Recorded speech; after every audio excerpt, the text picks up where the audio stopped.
ఓం సాయిరామ్. ఈరోజు సాయి స్ఫూర్తిలో నమ్మకంతో సాగాలి.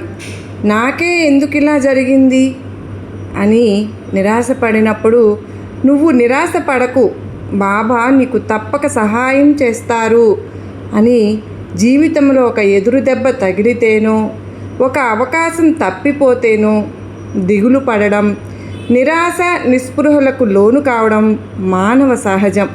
ఆ సమయంలో జీవితమంతా నిస్సారంగానూ ఎడారిలాగానూ కనిపిస్తుంది. ఒక్క సంఘటనకే ఇంత నిరాశ చెందటం న్యాయమా? దైవం పట్ల విశ్వాసం కోల్పోవడం ధర్మమా?